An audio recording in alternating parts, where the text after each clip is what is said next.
Oi, tudo bem com vocês? Estamos chegando aí para mais uma live. Dessa vez a gente vai falar de Dom Pedro II e a viagem que ele fez ao Líbano. E, na verdade, ele foi o responsável pela imigração libanesa para o Brasil. Olha que incrível! A gente vai conversar com Roberto Catlab. Roberto Catlab nasceu no Paraná, mora em Beirute, é professor e é palestrante. Ele tem vários livros e nós vamos conversar com ele sobre esse livro, especialmente o Dom Pedro, mas vamos conversar de outros livros também.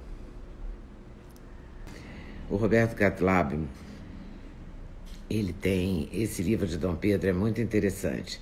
Chama As Viagens de Dom Pedro II. Eu ainda não li, mas estou louca para ler. É Oriente Médio e África do Norte, 1871 e 1876. O monarca que falava a língua árabe e incentivou a imigração libanesa para o Brasil.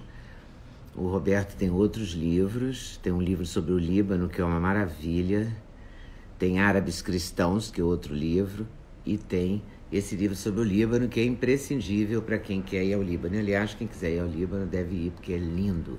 Assim que liberar as viagens, acabar a pandemia, é uma viagem espetacular, que eu fiz e recomendo, porque é linda, a gente fica muito emocionado com a história, com a origem da gente, com as obras, com, nossa, Baalbek. Ai, a história, você anda na história, você pisa na história, você percorre a história. É muito interessante. Tudo bem? Tudo bem, Leda? Tudo bem, você? Tudo bem. Tudo bem também. Olha só. Boa tarde para você, boa tarde para todos os amigos que estão nos ouvindo e nos vendo. Muito bom, muito bom. Vamos falar do seu livro? Vamos começar pelo Dom Pedro, que eu estou muito curiosa. Você é um excelente professor e um excelente palestrante, então você dá um sabor à história. Eu acho que você vai contar para a gente com muito sabor e com muito carinho como é que você. Como é essa história? Dom Pedro, então, foi um dos responsáveis pela imigração libanesa no Brasil? Sim, então, o Dom Pedro é uma história que realmente é magnífica e quando a gente estudava ou estuda, ainda pouco conhece desse homem que cada vez que lê você encontra mais novidades, né? Novidades. Então, uma pessoa que é, o império que ele teve, o segundo império foi quase 50 anos, né? Que ele esteve no império. E nesses 50 anos ele teve 3 viagens para o exterior. E dessas 3 viagens, 2 ele esteve no Oriente Médio. Além de passar a Europa, teve a segunda viagem que ele foi para os Estados Unidos também. Aí as 2 vezes, uma vez ele esteve só no Egito, em 1871, que é a África do Norte, e a segunda vez é que ele, em 1876, ele esteve então no Líbano, na Síria, na Palestina e novamente no Egito. E ele era um apaixonado por todas as civilizações e culturas, e entre elas, lógico, a cultura árabe, a cultura do Oriente Médio, que ele estudou no Rio de Janeiro com vários orientalistas. E o que é interessante é que o orientalista que ensinou para o Oriente para ele são os orientalistas alemães, que é tem uma diferença no orientalismo europeu, quer dizer, quando é francês, quando é alemão, a maneira de ver o Oriente é diferente. Um, ele vê o Oriente para colonizar. O alemão, ele não tinha muito essa pretensão de colonização. E Dom Pedro II, nós podemos dizer que ele foi um orientalista. Orientalista no sentido que ele procurou conhecer o Oriente e, além de tudo, aprender as línguas orientais. Então, além do árabe que ele falava e que chegou mesmo a escrever e a traduzir, e traduziu as Mil e Uma Noites do árabe para o português. Jura que Uma parte do que sobrou dessa tradução hoje se encontra no Museu Imperial de Petrópolis. São 2 cadernos manuscritos que ele traduziu. Outras partes se perderam com as viagens, depois com o exílio também. E, além do árabe, ele falava o hebraico, ele falava o aramaico, e ele estudava. O aramaico foi por causa da Bíblia, o Antigo Testamento, e ele estudou o grego também e o latim para o Novo Testamento. Além de outras línguas mortas, ele falava também o aramaico, que é a língua falada de Jesus, que é o siríaco, e também ele podia ler e escrever os hieroglifos. Todos esses cadernos de idiomas que ele estudou, hoje se encontram no Museu Imperial de Petrópolis. Então, esse grande interesse pelo Oriente foi também pela língua árabe. Eu sempre digo que o interesse do árabe dele, e lendo os primeiros estudos que ele fez da língua árabe, ele procurou estudar a língua árabe da África do Norte. E porque tinha os africanos que falavam a língua árabe no Brasil. Os jornais da época no Brasil criticavam que ele era uma pessoa que ficava perdendo tempo com línguas exóticas, como árabe e outras línguas. Mas não, se vai analisar os idiomas que ele estudou, eram idiomas que eram falados no Brasil. Além do idioma internacional, que era o francês, mas o árabe, ele era falado no Rio de Janeiro, em Salvador, na Bahia, onde que tinham os africanos de língua árabe. Então ele procurou, ele queria aprender para saber o que esse pessoal está falando, além de documentos que se encontram hoje ainda na Biblioteca Oriental, a Biblioteca Nacional do Rio. Além disso, devemos dizer, mas ele queria aprender essas línguas exóticas. Ele foi aprender, então, como exótica, Tupi-Guarani. Ele aprendeu também o Tupi-Guarani, que era falado no Brasil, pelos índios. Ele era um homem então, era um homem, então, né? ele falava 14 idiomas fluentemente. Então, ele foi aquela pessoa que, ao viajar, ele foi divulgar o Brasil. E ele viajava, como ele dizia, a viagem turística e de conhecimento científico. Então, ele não viajava oficialmente, era ele que pagava a própria viagem dele, ele não aceitava tirar dinheiro do império para as viagens dele, e quem viajasse com ele, cada um pagava a passagem e as despesas dele. Não nada de ele pagar a passagem e despesa para as pessoas. Então, era longas viagens, porque era de navios, né? De trem, quando ele estava na Europa, de barcos, né? Que ele fez no Egito. Então, era um homem desprendido e ele queria uma viagem de turismo, não oficial, porque o interesse dele é entrar em contato com o povo. Ele não queria ficar com os sultões, ou com os reis, ou com os presidentes na Europa, mas ele queria encontrar o povo. Então, sendo que ele era turista, não era oficial, ele tinha mais liberdade para sair. Em todos os lugares que ele passou, ele saía andando na rua, ele procurava os hotéis mais simples para ficar, então ele dispensava os convites nos palácios e nas casas oficiais, porque ele dizia, o imperador ficou no Brasil e aqui está Dom Pedro de Alcântara. E quando ele falava Dom Pedro de Alcântara, quando ele estava no Oriente, isso chamava a atenção do povo, do quem fala árabe, porque Alcântara é uma palavra árabe, e quer dizer Alcântara, os arcos de uma ponte, ou como quando tem os arcos de uma varanda, de uma residência. Então, é uma palavra árabe que ele dizendo que era Pedro de Alcântara. Então, muitos imaginavam, então nós temos um primo lá no Brasil, e aí os jornais comentavam essa personalidade que, quer dizer, um rei nos trópicos, quer dizer, tem pessoas na Europa que nem sabia que tinha rei no Brasil. Como tem ainda hoje pessoas que ficam admiradas que o Brasil teve um império, teve 2 imperadores, né? Então, ele passou pela Europa e veio para o Oriente, mostrando um Brasil e tirando aquela ideia que tinha, e às vezes tem algumas pessoas, infelizmente, que o Brasil é a terra dos papagaios, quer dizer, não tem nada de interessante. E ele foi mostrar que tem sim muita coisa interessante, e ele mostrou ele mesmo foi podíamos dizer, o garoto propaganda do Brasil na Europa e no Oriente Médio. O Oriente Médio ele conhecia as Américas, ele falava América, mas ele pensava América do Norte, porque aqui tinham os missionários americanos, os viajantes que vinham, mas do Brasil, América do Sul, pouco movimento tinha de pessoas dessa região. Então ele, com esse espírito de divulgar o Brasil, visto também, veja, ele era pensando sempre no futuro. O Brasil estava para ter a libertação dos escravos, né? Então isso precisa de mão de obras, e aí ele passou pela Europa justamente um momento que estava tendo a Revolução Industrial, então tinha muitas pessoas do campo que estavam desempregadas, então foi um bom momento que ele passou para chamar esse povo para vir para o Brasil.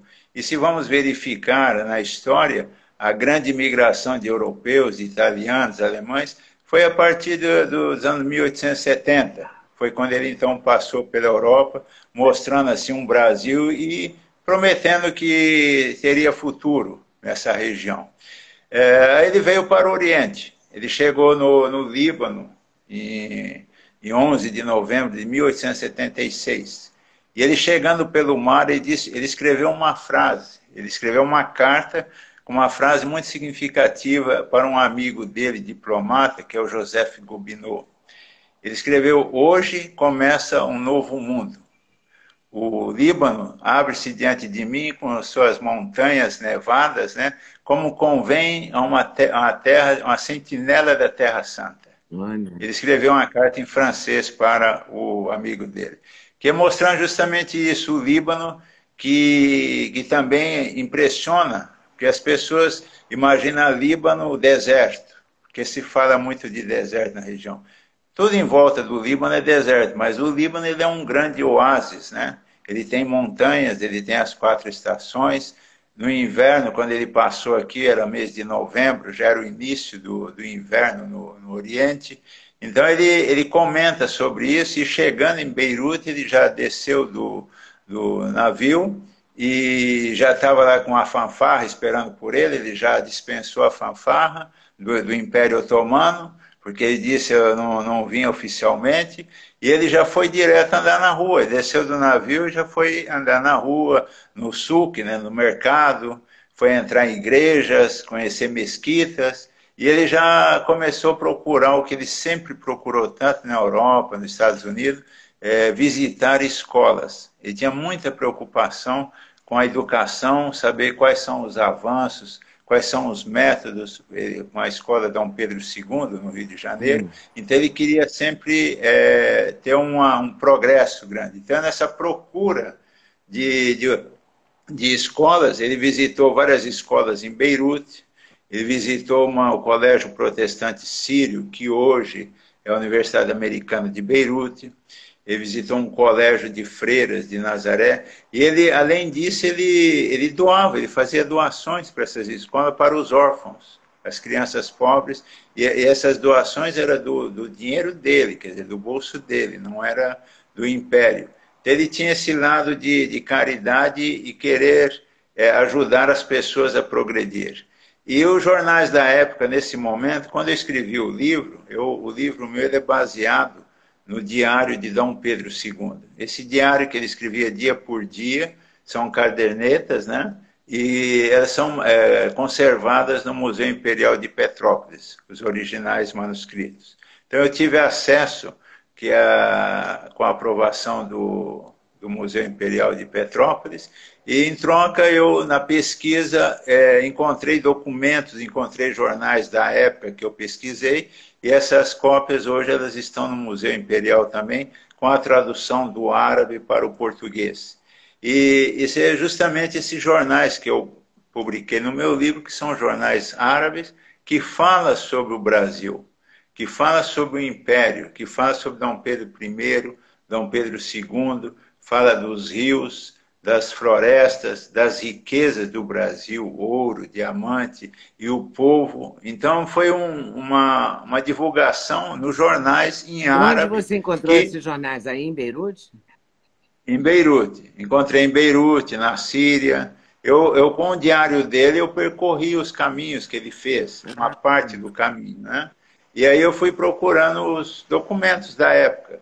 Encontrei documentos de pessoas que ele encontrou e que fez algumas anotações, e todas elas admiradas pela sabedoria, pela inteligência e, além de tudo, acima de tudo, pela simplicidade. Um homem que não era arrogante. Ele é um homem super inteligente. Aí tem um artigo que foi escrito num jornal em árabe, numa revista acadêmica, umas 10 páginas foi escrita. E o que é de anotar que falando sobre como esse homem visitou a Universidade Americana. Ele chegou, ele foi sentar com os estudantes. Ele quis participar de uma aula, mas sentado com os estudantes. Ele não sentou na frente, ele não quis ensinar, ele não quis ser o mestre.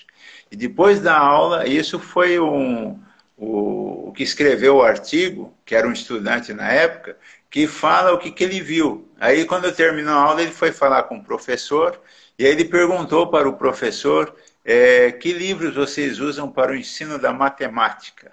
Veja, ele era entendido em tudo que era área, né? Aí o professor mostrou o livro. Aí ele falou, esse livro ele é muito bom, ele é excelente. Até então, qualquer um pode, quando te mostrar um livro, você falar que é excelente. Sim.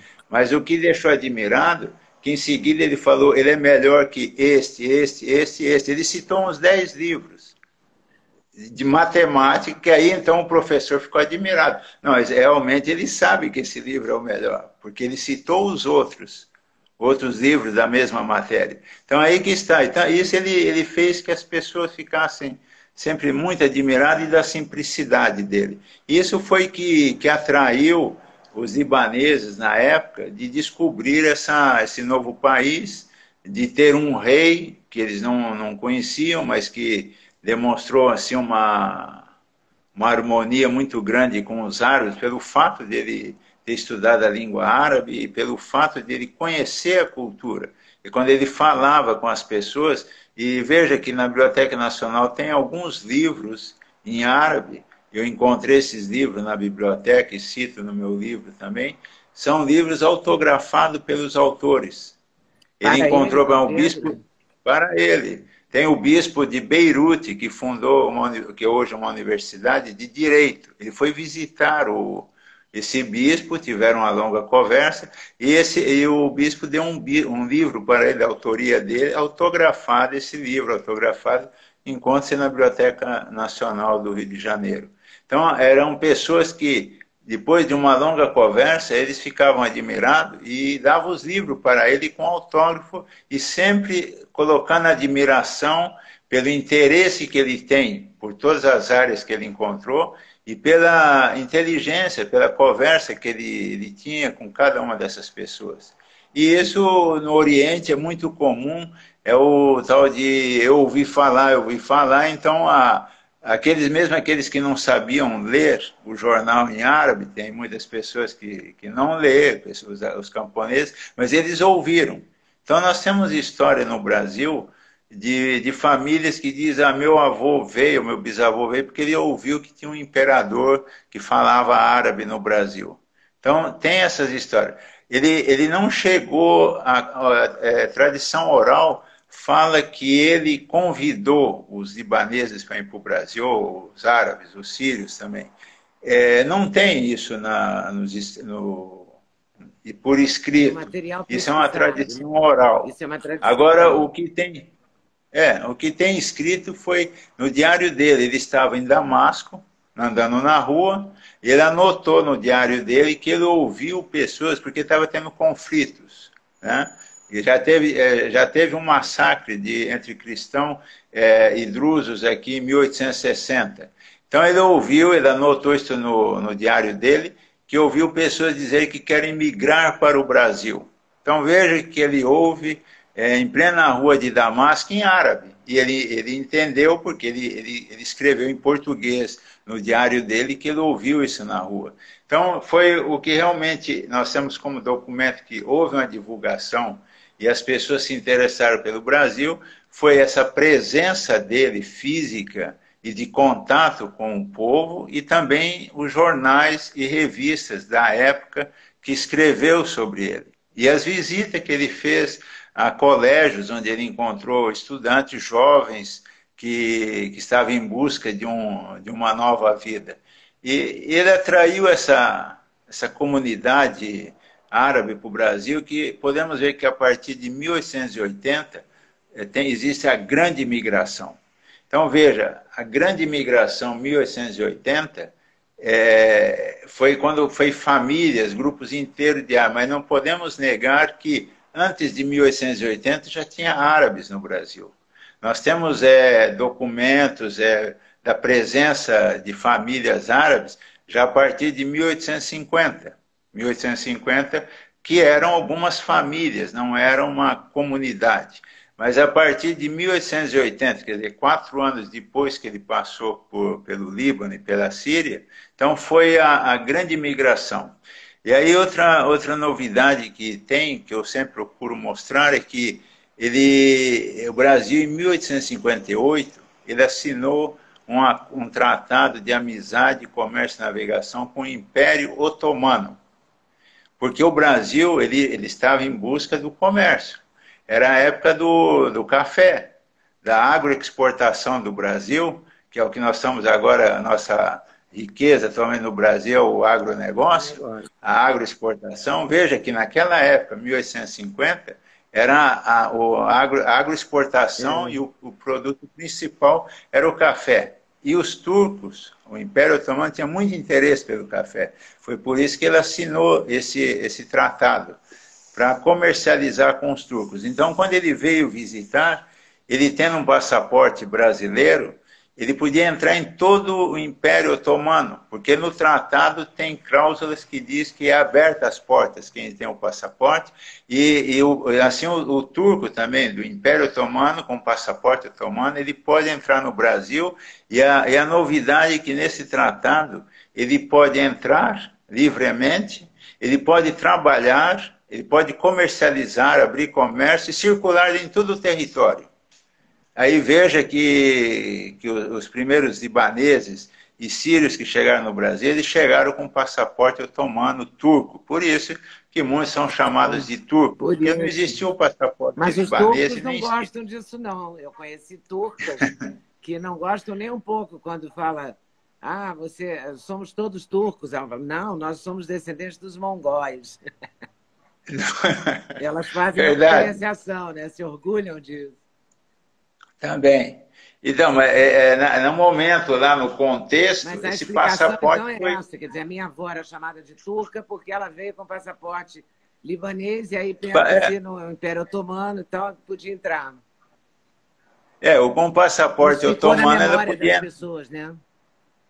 Exato. E aí ele era registrado como turco. A gente chegava no porto, mostrava o passaporte. Já um italiano, um alemão, ou um francês, um suíço, imigrante, veja que era um contrato de governo a governo, que vinham os navios, traziam um número de famílias, eles desciam, por exemplo, no Porto de Santos, eram levados para hoje é Museu do Imigrante, ali no Brás, que era a hospedaria dos imigrantes, e aí os fazendeiros chegavam, pegavam os que ele tinha contratado e levavam para a fazenda para trabalhar.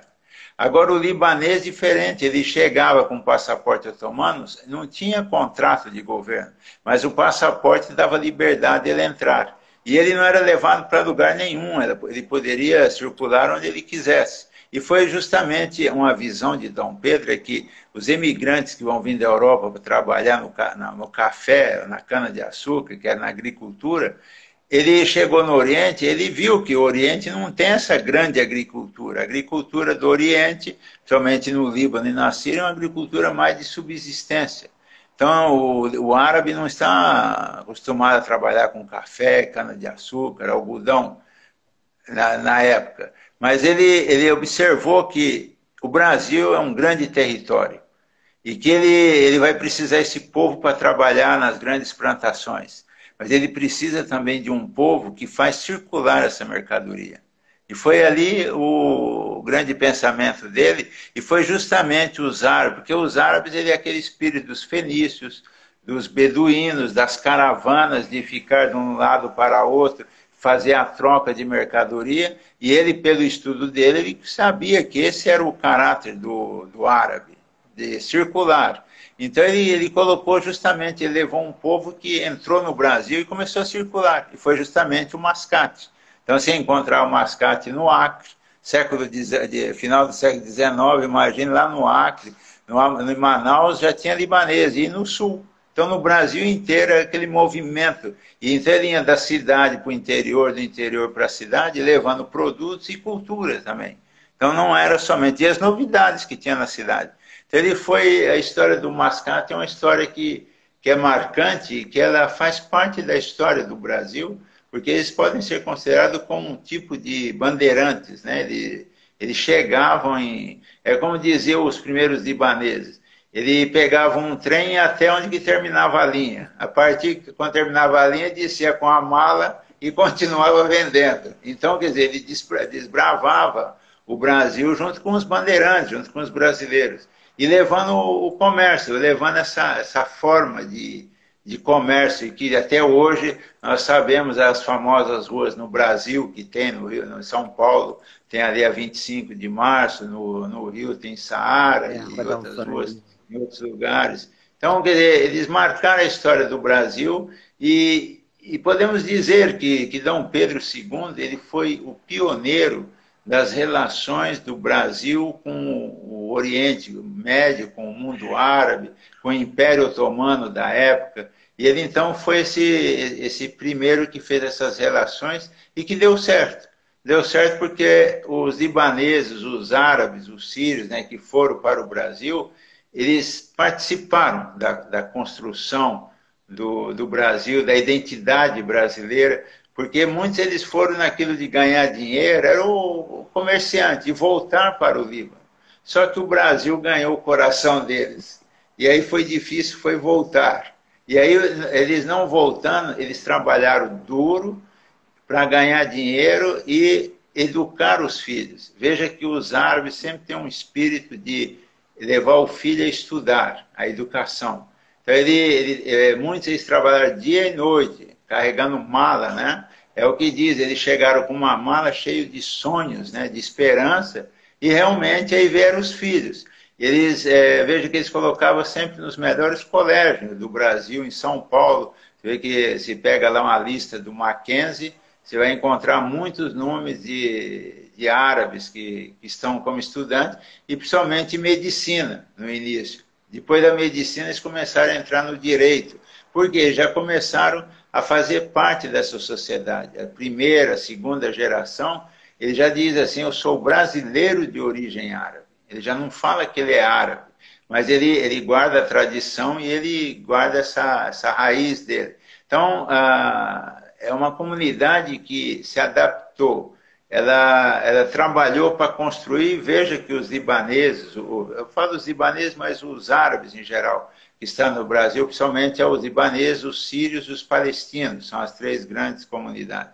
São hoje famílias descendentes que fazem parte 100% da sociedade brasileira, que está trabalhando e ajudando a construir o Brasil. Eles estão em todas as áreas, né, de trabalho, de profissões, e mesmo na política, eles estão também na política, e ver que é o objetivo, nós somos brasileiros. Isso é a grande coisa para o Brasil, foi de ter esse grupo, essa etnia, que se adaptou e os filhos passaram a ser brasileiros 100%. É interessante porque em Minas Gerais, de onde eu venho, em Juiz de Fora, que é a minha cidade, tinha missa maronita aos domingos e tem mesquita construída mesmo. Não temos uma igreja maronita, mas temos uma mesquita e temos a missa maronita. Todo domingo tinha missa maronita. E é uma cidade pequena, uma cidade do interior. Certo. É muito interessante então, veja como essa cultura, o Temer, que foi presidente do Brasil, veio de uma família maronita. Não, o Temer ele é ortodoxo. Ele me disse que é maronita, que a mãe era maronita. Não, Porque é toda uma mistura, que é um mosaico de comunidades. Aqui no Líbano é o seguinte, no Oriente, quando a pessoa fala o nome, o sobrenome, você já sabe de que cidade ele é e de qual religião que ele é. É E de que mesmo. comunidade ele é. Então, veja, o Líbano, ele reconhece Mas 18 hoje, você fala comunidades. hoje isso? Hoje, sempre foi assim. Ah, Hoje, quando fala o nome, você já sabe a religião dele. então me E conte um quando não pouco sabe, sobre isso. e Como tem, e assim? tem, tem sobrenomes que está nas duas religiões ou nas três, tem os drusos também. Aí a pessoa então pergunta, mas de qual cidade que você é? Aí pronto, aí você mata a charada, porque tem cidade que é o mesmo sobrenome, mas essa cidade é muçulmana e nessa outra cidade ele é cristão. Então, por exemplo, o Temer ele é de uma cidade chamada Itabura, lá todas as famílias são ortodoxas, Ah, fica é? no norte do Líbano. Então, hoje se localiza aqui as pessoas, as famílias, pelo sobrenome, e pelo nome você já sabe. Aí eu estava dizendo, o Líbano ele é um mosaico, né, uma diversidade religiosa, porque é o país que, por ser esse oásis aqui do Oriente Médio, que tem as montanhas, que tem as 4 estações, e as perseguições e massacres que no decorrer do século sempre teve no Oriente Médio, então tem grupos que fogem. Eles fogem para o Líbano porque o Líbano tem montanha, então tem grutas para se esconder. Se ele foge para outros países, o deserto, não tem onde se esconder, ele vai morrer de sede também. Então o Líbano é esse grande oásis que todos esses grupos vieram, tanto cristão como muçulmano. Os maronitas estavam na Síria, nasceram na Síria, são maronos. Quando eu falo Síria, não é a Síria de hoje, instituição política. É a região chamada Síria, como o Líbano também era uma região chamada Líbano. Não era uma instituição política, as divisões de fronteiras. Então veja que aqui foi um local que todos esses grupos religiosos fugiram. Então o Líbano ele tem uma diversidade e hoje, oficialmente, o Líbano reconhece 18 comunidades religiosas. Então, essas 18. 18 comunidades, eles já são comunidades que existem no país. São 12 comunidades cristãs. Então, tem maronita, ortodoxo, grego-melquita, siríaco, armênio, e assim vai. E tem os coptas, católicos, ortodoxos, são 12. Aí tem 5 comunidades muçulmanas. Entre essas 5, o druso faz parte desse grupo de comunidade muçulmana. Então, é o sunita, o xiita, o ismaelita, o alauíta, e tem os drusos. E eles têm como que existia uma grande comunidade no Líbano judaica. Então, são libaneses de religião judaica, são judeu libaneses, como tem o judeu cristão, o judeu muçulmano. Só que hoje essa comunidade ela está muito pequena, quase ninguém aqui. Mas as 18 comunidades fazem parte dessa sociedade, e veja que o único país do Oriente Médio que tem um presidente cristão é o Líbano. E, ao mesmo tempo, a Isso é Constituição sempre, né? libanesa... Ele sempre tem o presidente É, cristão. exato. E o O primeiro-ministro é um primeiro-ministro primeiro-ministro é sempre sunita, sunita. sempre. E o presidente do parlamento é sempre um muçulmano xiita. E aí, depois, segundo os escalões, os grandes escalões, tem as comunidades. O presidente do parlamento ele tem que ser um muçulmano xiita. O vice tem que ser um ortodoxo, um Isso está cristão certo, ortodoxo. Roberto? Se, Funciona isso, essa depende, mistureba? Funciona? na hora que vai decidir aqui os postos, os escalões, tem que ver essa questão de qual comunidade ele é. Por exemplo, pode ter um ortodoxo excelente para ser presidente da República, mas ele é ortodoxo, ou ele é muçulmano, não pode. Ele tem que ser um cristão maronita. Essa é uma tradição que até hoje, depois da independência até agora, é o que prevalece. Então é um sistema confessional que o Líbano, depois da independência, adotou. Visto toda essa diversidade de comunidades, e que são libaneses, né? Não são cristãos ou muçulmanos que é xiita ou maronita, que vieram de fora e estão aqui. Não, eles são hoje libaneses, mas nessa diversidade. Então foi criado esse sistema confessional para que todos façam parte do governo, em todas as áreas, todos os escalões, para que toda a comunidade, aí, segundo as proporções também, né? Mas o parlamento hoje ele é dividido 50% cristão, 50% muçulmano, o parlamento libanês.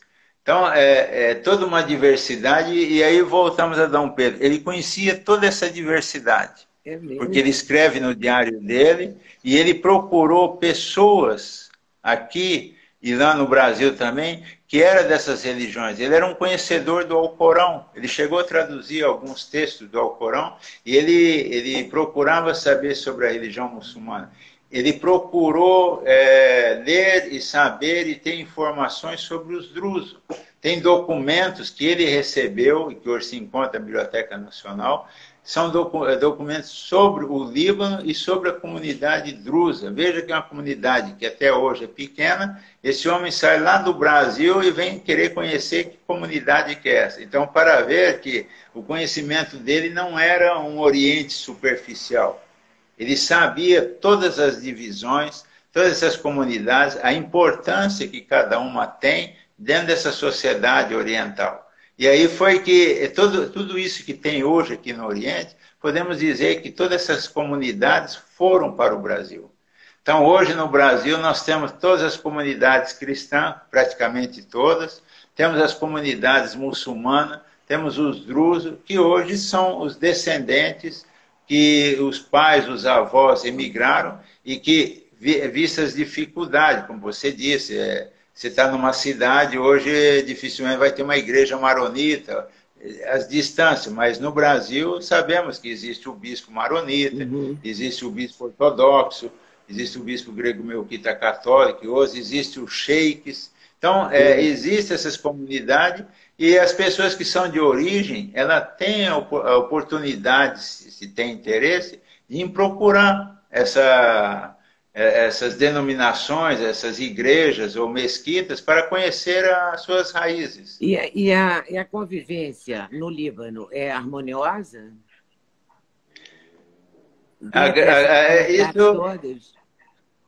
Sim, existe uma certa harmonia, mas veja, existe a questão política.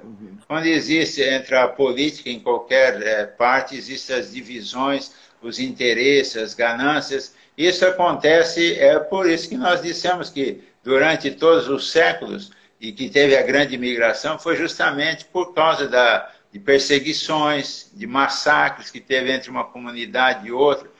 Não teve uma só que matou aqui, todas as comunidades teve o momento dela de ataques, e que às vezes era de defesa, né? Então, nunca se sabe, mas um momento é ataque, outro momento é defesa. Mas existe uma procura de harmonia, porque aqueles que praticam a religião como religioso mesmo, ele tem amor pelo próximo, ele quer essa harmonia, ele não vê essa diferença entre muçulmano e cristão. Mas quando entra a questão política, e eu disse para vocês aqui, pelo sobrenome você já sabe a religião. Então, às vezes você está num local que é só muçulmano, você fala teu sobrenome, todos já vão saber que você é cristão. Então, existe algumas vezes uma certa preocupação. Veja que o Líbano tem as regiões que é para muçulmano, que tem mais muçulmano, mas que tem cristãos lá também. Como tem região que é cristã, e também tem muçulmano. Existe uma certa mistura, mas na hora que existe um conflito que entra política, aí é que está. Veja que durante a Guerra Civil de 1975 até 1990, são 15 anos de conflito, Beirute, que era uma cidade que está todos esses ritos, esses 18 ritos morando juntos, de repente houve uma guerra que Beirute foi dividida em duas partes, leste e oeste. Aí foi que os cristãos que estavam no oeste veio para o leste e os muçulmanos do leste foi para o oeste. E teve a chamada linha verde, houve essa divisão. Então, ali se dividiu que são duas religiões que se dividiram por questões políticas. Terminou a guerra em 1990, essa linha verde foi tirada. De um dia para outro, todo mundo se misturou, porque tinha gente de 15 anos que não encontrava mais o vizinho dele, não encontrava o parente, porque houve essa divisão. Mas o que foi bonito é que, depois de 15 anos, quando tirou essa barreira, muitas famílias voltaram a se ver e hoje se encontram. Existe, para muitos, existe uma divisão ainda psicológica, porque é uma questão que somente quando você está numa guerra e você perde alguém da tua família, aí você sabe a dor e o porquê das divisões. Aí é todo um trabalho que cada um tem que fazer consigo mesmo para tentar ultrapassar os traumas. E tem pessoas que não conseguem de ultrapassar esses traumas quando vive aqui. Então, existem as pessoas que guardam essa separação. Mas existem vários grupos de pessoas de todas as religiões que procuram esse diálogo religioso, procura viver em harmonia, procura viver pensando que somos libaneses. Não é que eu sou maronita, que eu sou muçulmano, que eu sou sunita, eu sou xiita. Isso tem um pouco de dificuldade para o árabe, para o libanês, essa ideia de ter uma identidade nacional, não um nome que dá para ele uma religião. Mas na hora do conflito, por exemplo, num conflito típico do Oriente Médio, com Israel ou com a Síria, ou sei lá com quem, os libaneses se unem ou essa prevalência da religião ainda os separa mesmo na guerra? Não, existe eu digo, tem alguns que mostram uma certa divisão, mas a maioria eles têm a união. Porque, veja, essas divisões que eu digo que tem, não é só entre muçulmanos e cristãos. Os cristãos têm várias divisões entre eles. Porque cada comunidade ela tem uns partidos políticos. Então, existem divisões dentro da comunidade cristã, como existem divisões dentro da comunidade muçulmana e divisão dentro da comunidade drusa. Mas no momento do vamos ver, quer dizer, as pessoas se ajudam, né? Existe hoje a juventude, a nova geração, que tem mais esse espírito de ser libanês. Existe uma procura de ter como identidade, como pensamento, sou libanês, não é sou de tal comunidade. Você acha que mas é algo lento ainda. Você arrisca dizer que vai ter paz no Oriente Médio? Paz mesmo, sem agressão de nenhuma espécie? Eu acho que é meio difícil. Vendo a história, existem alguns momentos da história que houve uma paz, que chamou até uma vez a paz romana, né? Então, houve um certo momento de paz, mas em seguida veio de novamente as divisões. Então, é uma paz, assim, perfeita, uma paz precária, eu acho. Precária. A paz é difícil. Veja, somos homens, né? E os homens têm sempre seus interesses, suas ganâncias. É isso que provoca essa divisão. Aí utiliza como religião. Em geral, se coloca que é uma divisão religiosa. Mas não é. Eu vejo, tem certas cidades durante a guerra aqui que... Veja que durante a Guerra Civil teve cidades que tinha muçulmano e cristão. Eles decidiram que ninguém dessa cidade vai entrar em partidos políticos. A cidade não foi destruída e eles viveram 15 anos juntos. Por quê? Porque ele não deixou entrar partidos políticos, porque é ali que um vai lutar com o outro. Então, tem certos exemplos que mostram. Nenhuma religião ela diz para matar o próximo. Se diz, não, os muçulmanos têm textos lá que é para matar. Na Bíblia, se você vai olhar no Antigo Testamento, está cheio de frases também que é para matar o outro. Então, quer dizer, são textos que têm que ser lidos, têm que ser interpretados, visto o contexto que foi escrito, mas aí existe uma base principal, que é uma base do amor, do amor ao próximo, de uma convivência, e que Deus ele é um só. Então, a religião ela é uma união, mas aí quando entra na política, tenta colocar que é uma divisão religiosa. Eu não acredito que seja. Nesse momento, como está o Líbano, em termos políticos? Então, um caos. Um caos além da pandemia, que é mundial. O problema da economia, das finanças, já começou em outubro do ano passado. Ah, é. Começou as manifestações, então que eles chamaram Saura, que é a revolução, que é o povo. Veja, essa revolução é um exemplo de mudanças nessa sociedade. Então, são pessoas de todas as religiões que se uniram em Beirute para solicitar que tem que ter uma mudança, tem que ter reformas, tem que melhorar o país, que ninguém podia mais viver do jeito que está vivendo. Então, você tinha dentro dos grupos que estavam manifestando, tem muçulmano, cristão, druso, todos juntos com um objetivo, um Líbano diferente, um Líbano que esteja aberto para essa nova geração. E resultou aí, em alguma seguida, coisa ou não? Foi só uma manifestação não. E não resultou em nada? Aí que está, o governo foi mudado, mudaram o primeiro-ministro e está numa... temos que lembrar que tem essas 18 comunidades, então para resolver qualquer coisa tem que apaziguar as 18 comunidades no ponto político, né? Ponto político para chegar. Isso é difícil, um primeiro-ministro dominar isso é complicado. Mas está tentando, mas aí entrou a pandemia. E começou aqui em fevereiro. Quer dizer, em comparação com outros países... A pandemia abriu já tudo?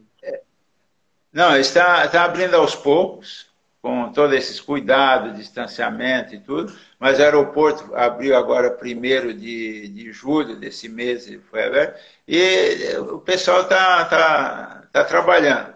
Mas a questão econômica, que os bancos bloquearam todas as contas, né? Então as pessoas estão sem dinheiro, o dólar, que era $1, 1.500 libras libanesa, hoje no mercado vai comprar ele por 8 a 10 mil libras libanesa. Então, a inflação tudo subiu de uma maneira, os preços subiram demais, você não encontra mais dólar no mercado. E o Líbano é um país que importa tudo é importado aqui. E como que ele vai importar, né, se ele não tem dinheiro, não tem dólar, divisa estrangeira para comprar?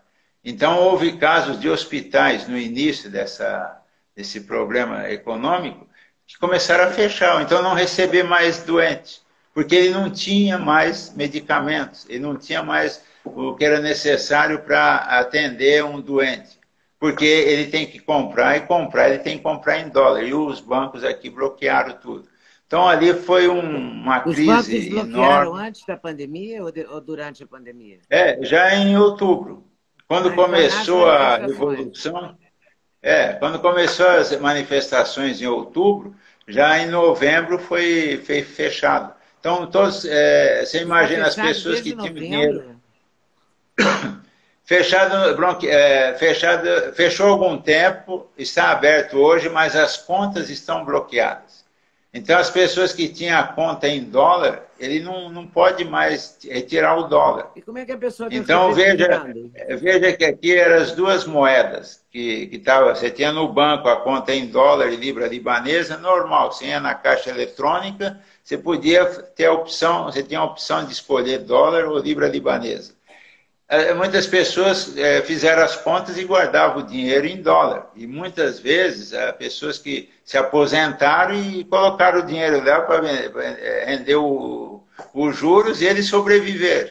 E o que aconteceu de um dia para outro? Todo bloqueado, ele não tem mais dinheiro. E como eles estão sobrevivendo? Ele pode ter... Então, aí ele pode agora... no início, eles liberaram de... Cada semana podia tirar $1.000. Depois passou a $200, a $100 e hoje não pode tirar mais nada. Então teve alguns que foi tirando. Hoje pode tirar, mas aí você tira ele em libra libanesa. Ele te dá já por câmbio em libra libanesa. Mas a moeda em dólar já não pode mais, os bancos não pagam. Aí se você tem que comprar alguma coisa e vai trocar a libra libanesa em dólar, você tem que hoje trocar. O oficial está 3.200, 3.500 mil libras libanesas. Mas no câmbio negro ele chega a 10, 11 mil libras. Meu Deus. Entre 8 a 11 mil libras, dependendo do dia. Então, tem pessoas que ele tem que pagar alguma coisa no exterior. Então, ele tem que pegar a libra libanesa dele, que hoje está baixíssima, né? e câmbio. E aí ele tem que fazer esse câmbio absurdo de 8 a 11 mil libras libanesas para conseguir o Mas dólar a para libra, comprar. mas a libra Sim. libanesa está liberada ou está também bloqueada? Não, a libra libanesa está liberada. Mas aí, como que eu disse, o problema do Líbano é que tudo aqui é importado. E os libaneses são comerciantes. E ele faz o quê? Ele importa do exterior. Uhum. Então, ele para importar, ele tem que pagar em dólar. E aí ele não tem mais a conta dele em dólar, então ele tem que pegar a libra libanesa dele e fazer o câmbio, 500 libras, hoje está Nossa. no oficial, assim, 3 e pouco, e no câmbio negro ele chega de 8 a 11 mil libras libanesas. Então veja que aí tem muitas empresas ou Então, é um pequenos momento muito comerciantes difícil na economia, que né? fecharam. Sim. E aí agora está numa conversação, porque a França sempre é um país que dá o apoio para o Líbano, mas está dizendo, tem que ajudá-los, eles querem ajudar, mas o Líbano tem que ajudar eles, ver como que pode ajudar, porque tem que ter o quê? As reformas. Os países e quem ajuda sempre o Líbano está exigindo as reformas. Então eles têm que dar um passo para receber ajudas. Então nós estamos nesse impasse E esperando quais são que as possamos principais sair. reformas? Quais são as principais A reformas? reforma financeira, quer dizer, os bancos, né, as leis dos bancos, a questão do governo, existe uma solicitação do patriarca maronita que o Líbano tem que ser um país neutro, né? Então não entrar em questões políticas com outros países vizinhos. Então, essa mudança que a manifestação, a Saura, pediu, fez cair o governo, que eles querem um governo que é ministro teocratas, tecnocratas, né, que não esteja envolvido em política. Mas é um pouco um sonho, né, porque ninguém aqui não faz parte de um partido político. Então, quer dizer, os tecnocratas, no final, ele está ligado a uma religião, porque pelo nome dele já sabe se ele é sunita, maronita, o que ele é, e da religião dele, ele, lógico que ele tem uma mão dada para algum partido. Então, nós estamos nesse dilema, mas foi formado esse novo governo, que tem uma parte de tecnocratas, tem outros que é com a política, e quanto à pandemia, quer dizer, em comparação, lógico que a morte ela é grave para todos, mas em comparação a outros países, né, ao Brasil, aqui o número de mortes são baixos e podemos dizer que está controlada a situação. Existe sempre um controle e que o Líbano, pelo menos nisso, está se salvando. Não entrou numa pandemia que levou muitas pessoas para fora da vida, né? Mas aí vem que o Melhor Líbano, assim. o árabe, o libanês, eles são um povo muito resistente. A gente tem a história de Beirute, ela foi destruída 7 vezes e 7 vezes ela foi reconstruída. Quer dizer, durante a Guerra Civil caiu um prédio e eles construíam outro do lado. Então, isso é o que vale nesse povo. E veja o que eles chegaram no Brasil sem falar português, sem conhecer a cultura, sem nada. Eles fizeram a vida. Eles lutaram, eles lutam, eles procuram resolver a situação, não abaixar a cabeça. Então, essa é uma grande riqueza do povo árabe também, essa persistência, essa vontade de viver. Ele não desiste. Então, mesmo com todas essas dificuldades que o país está passando, você vê que o povo está firme. Mas também não podemos negligenciar que, infelizmente, tem pessoas que não suportam. Nós temos casos de suicídios aqui, de pessoas que se suicidaram por causa de questão financeira, de ver a família sofrendo, os filhos, aí teve, assim, público de cometer o suicídio. E hoje também a segurança do país que nós tínhamos antes, que era uma questão fantástica, né, que você andava na rua sem nenhuma preocupação. Hoje, a questão de Sim. segurança está ameaçada também, visto, lógico, toda essa situação financeira. Isso leva pessoas a procurar alguns meios para obter o que ele necessita, infelizmente. Uma pena, porque E quando você vem para Beirute cá? era uma cidade... A segurança encantava o turista, né? Quem chegava em Exato. Beirute e tal. Não é?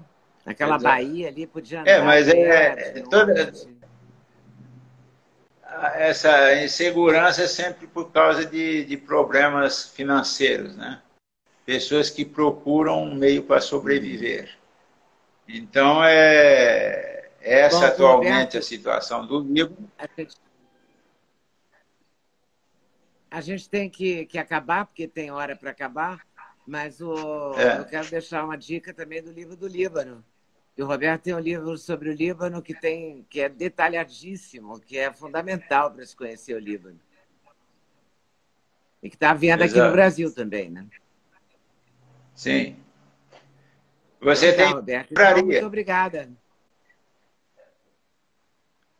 Hein?